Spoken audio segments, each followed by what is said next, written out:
Assalamualaikum warahmatullahi wabarakatuh.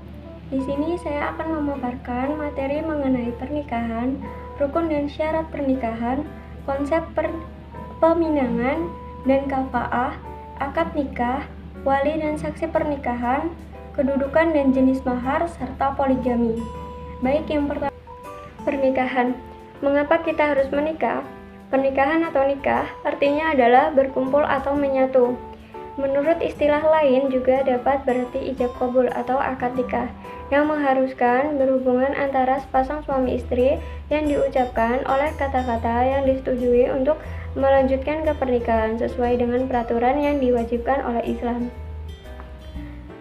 Pernikahan dalam Kamus Besar Bahasa Indonesia berarti sebagai perjanjian antara laki-laki dan perempuan untuk menjadi suami istri. Pernikahan dalam Islam juga berkaitan dengan pengertian mahram, bacaan muhrim dalam Islam, dan wanita yang haram dinikahi. Tujuan pernikahan yaitu untuk memenuhi tuntutan naluri manusia yang asasi, untuk membentengi akhlak yang luhur, dan untuk menundukkan pandangan, investasi di akhirat, melaksanakan sunnah Rasul. Manfaat pernikahan yaitu mendatangkan keberkahan, memperluas persaudaraan, meningkatkan kesungguhan mencari nafkah, menciptakan keturunan yang baik, dan menyempurnakan agama. Hukum pernikahan. Hukum pernikahan itu dibagi menjadi 4, yaitu hukum yang disunahkan, diwajibkan, dimahrukan, dan diharamkan. Rukun dan syarat pernikahan. Rukun-rukun pernikahan. Dalam memahami tentang rukun perkawinan ini, ada beberapa buku dan pendapat yang mengutarakan dan menguraikan dengan susunan yang berbeda tetapi tetap sama intinya. Pernikahan yang di dalamnya terdapat akad, layaknya akad-akad lainnya mengeluarkan adanya persetujuan kedua belah pihak yang mengadakan akad. Jumhur ulama bersepakat bahwa rukun perkawinan terdiri dari adanya calon suami dan istri yang akan melakukan perkawinan, adanya wali dari pihak calon mempelai wanita, adanya 2 orang saksi, dan syihat akad nikah, yaitu ijab qabul yang diucapkan oleh wali atau wakilnya dari pihak wanita dan dijawab oleh calon mempelai laki-laki.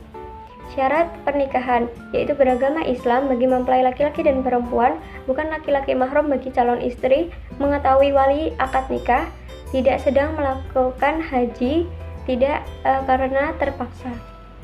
Peminangan dan kafa'ah. Peminangan adalah proses pernyataan ingin membina rumah tangga antara 2 orang, laki-laki dan perempuan, yang dilakukan sebelum pernikahan baik melalui wali ataupun secara langsung. Tidak ada dasar yang jelas dan spesifik tentang suruhan peminangan. Oleh karena itu, kebanyakan dari ulama menyatakan hukumnya mubah, walaupun di antara mereka ada yang mewajibkannya dengan mengatakan bahwa pinangan adalah tradisi Nabi.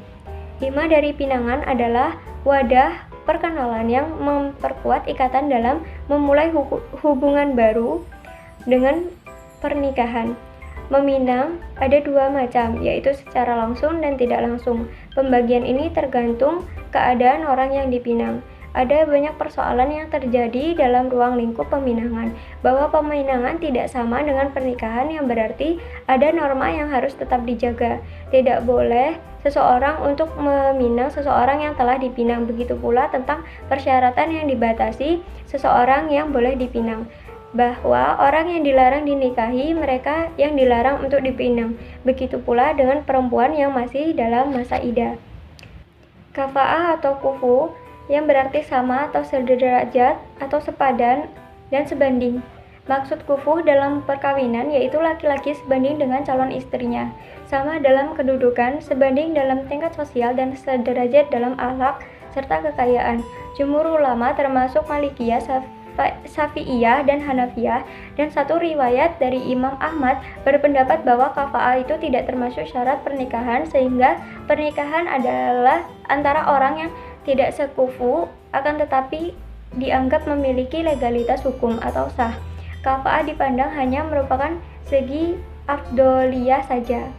Bertolak belakang dengan pernyataan yang pertama, salah satu riwayat dari Imam Ahmad malah mengatakan bahwa kafa'ah ini termasuk syarat perkawinan. Ini berarti bahwa pernikahan yang dilakukan kedua orang mempelai tidak sekufu sama dengan belum sah. Hukum kafa'ah sendiri, para ulama tidak sama meskipun ada sedikit kemiripan seperti halnya yang kita lihat pada 4 imam mazhab. Dalam penentuan kufu, yang dijadikan ukuran adalah suami atau laki-laki, karena jika istri yang kedudukannya lebih tinggi, biasanya ia merasa aib, baik secara pribadi maupun walinya. Bila mana ia dikawinkan dengan laki-laki yang tidak sekufu, tetapi laki-laki yang terpandang tidak aib jika istrinya itu berada di bawah derajatnya. Akad nikah, maksud ijab dalam akad nikah seperti ijab dalam berbagai transaksi lain, yaitu pernyataan yang keluar dari salah satu pihak yang mengadakan akad atau transaksi, baik berupa kata-kata, tulisan, atau isyarat yang mengungkapkan adanya keinginan terjadinya akad, baik salah satunya dari pihak suami atau dari pihak istri. Sedangkan qabul adalah pernyataan yang datang dari pihak kedua, baik berupa kata-kata, tulisan, atau isyarat yang mengungkapkan persetujuan ridhonya. Dengan kata lain, ijab adalah bentuk ungkapan baik yang memberikan arti akad atau transaksi dengan catatan jauh pada urutan pertama. Sedangkan qabul adalah bentuk ungkapan yang baik untuk menjawab dengan catatan jauh pada urutan kedua dari pihak mana saja dari kedua pihak. Akad adalah gabungan ijab salah satu dari kedua pembicara serta penerima yang lain. Seperti ucapan seseorang laki-laki, "Aku nikahkan engkau dengan putriku," adalah ijab, sedangkan yang lain, "Aku terima," adalah qabul. Wali dan saksi dalam pernikahan. Pengertian wali dan dasar hukum wali nikah. Kata wali menurut bahasa berasal dari bahasa Arab, yaitu al-wali dengan bentuk jamak aulia yang berarti pecinta, saudara, atau penolong. Sedangkan menurut istilah, kata wali mengandung pengertian orang yang menurut hukum agama dan adat diserahi untuk mengurus kewajiban anak yatim sebelum anak mewakilkan pengantin perempuan pada waktu menikah, yaitu yang melakukan akad nikah dengan pengantin pria. Wali dalam nikah adalah yang padanya terletak sah akad nikah, maka tidak sah nikah tanpa adanya wali. Dari beberapa pengertian di atas dapat diambil suatu pengertian bahwa wali adalah dalam pernikahan adalah orang yang mengakadkan nikah itu menjadi sah. Nikah yang tanpa wali adalah tidak sah. Syarat-syarat wali: yang pertama, muslim, sudah dewasa atau balik, berakal sehat, laki-laki, orang merdeka, adil atau tidak fasik. Kemudian ada tidak melakukan irham. Kemudian macam-macam wali dalam pernikahan. Wali dibagi menjadi 3 macam, yaitu wali nasab. Wali nasab ini dikelompokkan menjadi 2 bagian. Yang pertama yaitu wali dekat atau wali qarib. Yang kedua wali jauh atau wali adab. Kemudian ada wali hakim. Wali hakim ini adalah wali orang yang diangkat oleh pemerintah untuk bertindak sebagai wali dalam suatu pernikahan. Kemudian ada wali muhakam. Wali muhakam adalah seseorang yang diangkat oleh 2 calon suami istri untuk bertindak sebagai wali dalam akad nikah mereka. Selanjutnya, wali mutik, yaitu wali nikah karena memerdekakan. Artinya, seseorang ditunjuk sebagai wali seorang perempuan karena orang tersebut pernah memerdekakannya. Urutan wali nikah: ayah, kakek, ayah dari ayah, saudara laki-laki kandung, saudara laki-laki seayah, anak dari saudara laki-laki kandung atau keponakan, anak dari saudara laki-laki seayah atau keponakan, paman saudara ayah, anak dari paman sepupu. Jika sebab di atas tidak ada, maka dialihkan kepada hamba sahaya yang pernah dibebaskan atau dimerdekakan. Jika tidak ada, baru pada wali. Pengertian saksi dan dasar hukum saksi nikah. Saksi menurut bahasa berarti orang yang melihat atau mengetahui sendiri sesuatu peristiwa atau kejadian. Sedangkan menurut istilah, adanya orang yang memberitahukan keterangan dan mempertanggungjawabkan secara apa adanya.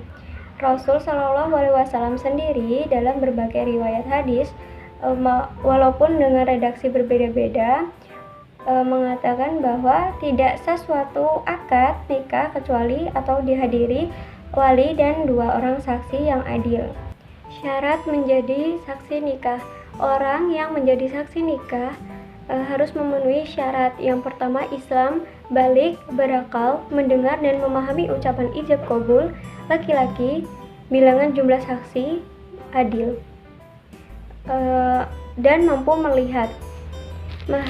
Mahar atau mas kawin adalah suatu pemberian dari pihak laki-laki kepada pihak perempuan yang merupakan salah satu syarat sah dalam sebuah pernikahan atau perkawinan.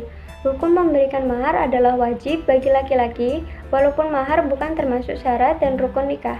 Mahar dalam sebuah pernikahan dianggap penting karena selain diwajibkan oleh agama, mahar juga merupakan tanda kesungguhan dan penghargaan dari pihak laki-laki sebagai calon suami kepada calon istrinya.